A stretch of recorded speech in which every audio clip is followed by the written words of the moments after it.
Hello students, in this lecture we will study about the autonomous nervous system.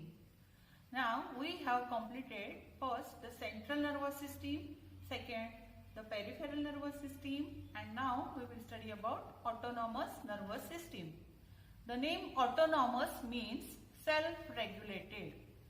Though the name is self-regulated or autonomous, it is not completely self-regulated. It is connected to the central nervous system. Now, the autonomous nervous system mainly consists of two parts, that is the sympathetic nervous system and parasympathetic nervous system. These two systems work antagonistic to each other to keep the homeostasis of body, that is they mainly functions for the balancing of the functions of visceral organs. So one stimulates the function, other inhibits the function. So they work in antagonistic to each other. Mainly they works for the involuntary organs or visceral organs. Now we will study one by one. First, the sympathetic nervous system. The sympathetic nervous system, it is also called as thoracolumbar outflow.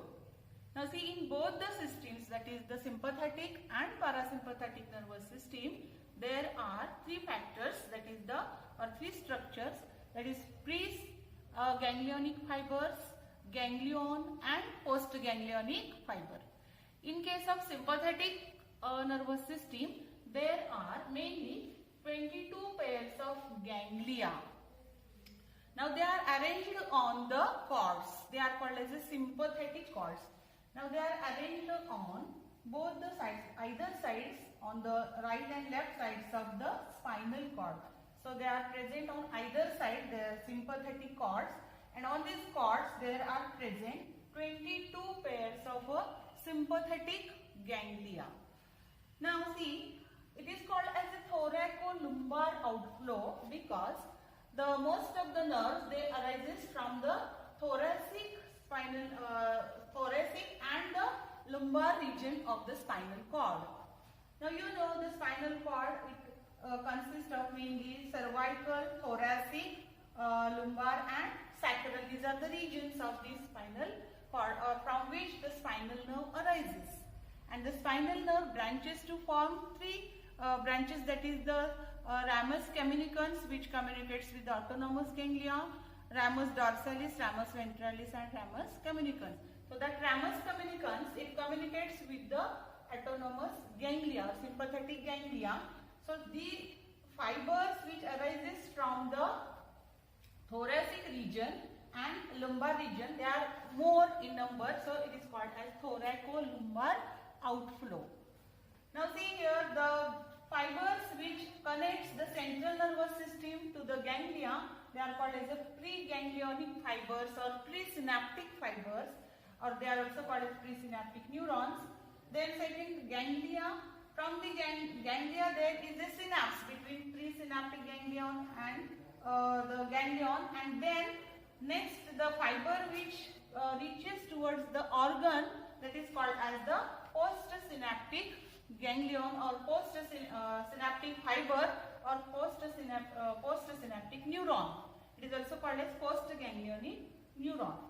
So these fibers, the preganglionic fibers are short and postganglionic fibers are long. In case of sympathetic nervous system, mainly the preganglionic neuron is short and postganglionic neuron is very long, and it reaches up to the effector organ. They may be the visceral organs or glands, and there they forms the network on the visceral organs, and there they innervates these organs.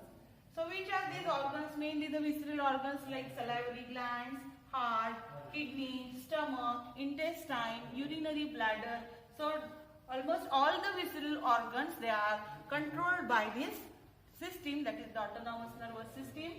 Now this system, the postganglionic nerve fiber, it secretes mainly adrenaline and noradrenaline. So it is also called as the adrenergic. This system is called as adrenergic.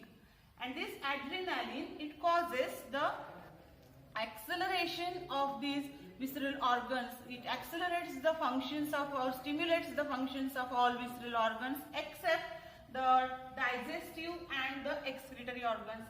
The digestive mainly the stomach and intestine, and excretory that is the bladder, urinary bladder. So except these organs, all the visceral organs are stimulated by these adrenaline. So it causes the accelerating effect or it causes stimulating effect on the organs, visceral organs, except the stomach, intestine and urinary bladder. So this system mainly functions during fight, flight and flight. That is 3F, fight, fright and flight. Okay, so this system works during the stress condition, and so this system works during the emergency. So such a system, it is called as the sympathetic nervous system, which mainly accelerates the functions of all visceral organs except the digestive and that is the urinary bladder, which is for the micturition. So such organs, they are inhibited, but all the organs, they are stimulated. So it is about the sympathetic nervous system. Next we will study about the parasympathetic nervous system.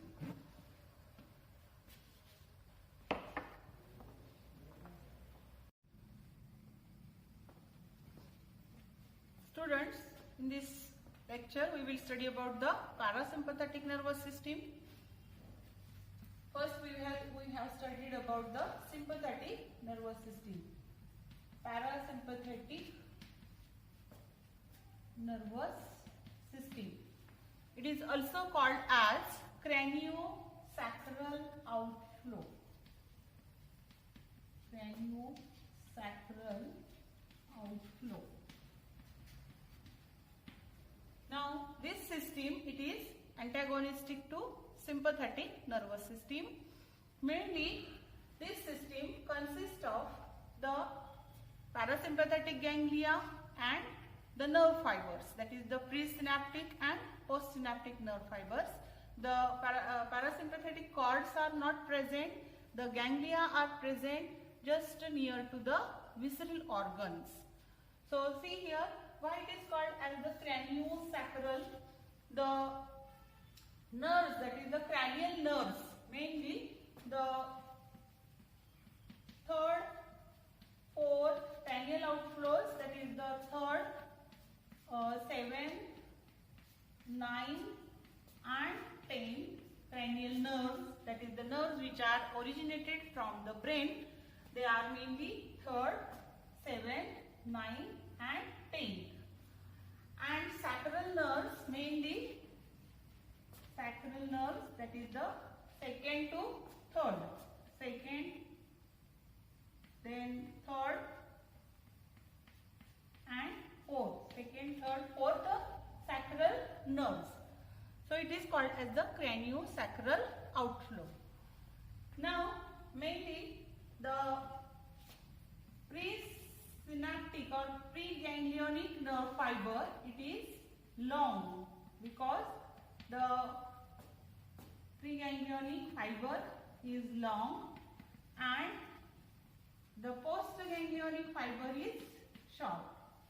Postganglionic fiber is short. Preganglionic fiber is long and postganglionic fiber is short. And this postganglionic fiber, it branches and forms network on the visceral organs. So remember, the parasympathetic ganglion, it is present just near to the visceral organs. They are not present on the cords like the sympathetic nervous system. They are present just near to the visceral organs, and that's why the postganglionic fiber is short and it branches and forms the network on the visceral organs. The postganglionic fiber, the terminal end of postganglionic fiber secretes acetylcholine. It secretes acetylcholine. So this nerve fiber, it is called as cholinergic. It is called as cholinergic. Now this acetylcholine mainly inhibits or decreases the functions of all the visceral organs except the digestive and the excretory, that is the stomach, intestine. They decreases the actions of stomach and intestine. They mainly decreases the functions of all the visceral organs except the stomach, intestine and urinary bladder. So it is antagonistic to sympathetic nervous system. Sympathetic accelerates the functioning of visceral organs.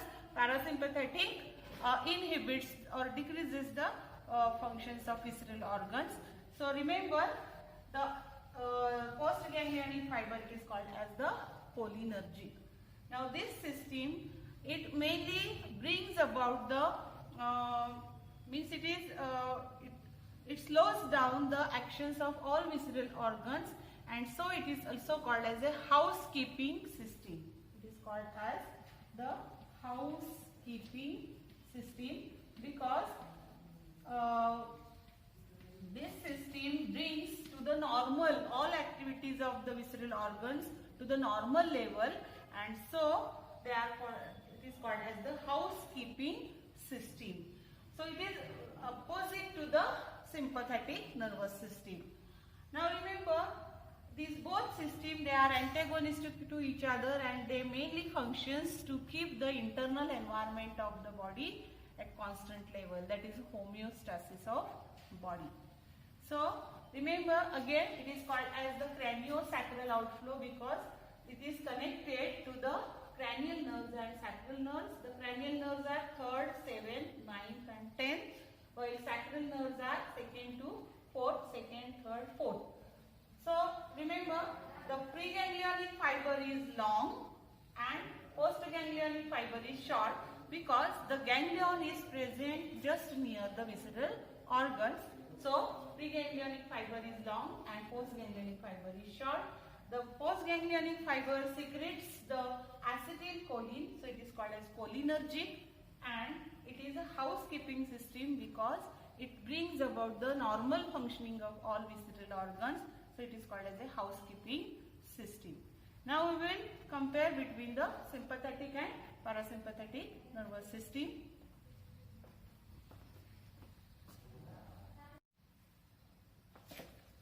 Now see here the sympathetic and parasympathetic nervous system, how it works. First, the heartbeats, they are increased by the sympathetic nervous system, while heartbeats are decreased by parasympathetic nervous system, which is opposite to each other. It increases the heartbeat, it decreases the heartbeat. So sympathetic and parasympathetic we will compare. The blood vessels, they are constricted, while the parasympathetic nervous system dilates the blood vessels. Arterial blood pressure, it is increased by sympathetic nervous system, while it is decreased by parasympathetic nervous system. The pupil of eye, it is dilated, or pupil of eye dilated by the sympathetic nervous system, while it is constricted by the parasympathetic nervous system. GIT, that is the gastrointestinal tract, the movements of stomach, intestine, that is the peristaltic movements, they are inhibited or decreased by the sympathetic nervous system, while it is accelerated by parasympathetic nervous system. So it is opposite to other organs. So peristalsis is decreased by sympathetic, while is increased by the parasympathetic nervous system. And also the urinary bladder, it is for the micturition. The urinary bladder, part of excretory system, it is relaxed by the sympathetic nervous system, while it is contracted by the parasympathetic nervous system. So remember, these are the opposite in action. So all the organs, their functions are increased by the sympathetic nervous system except the stomach, intestine and urinary bladder, while all organs the functions are decreased by the parasympathetic nervous system except the stomach, intestine and the urinary bladder.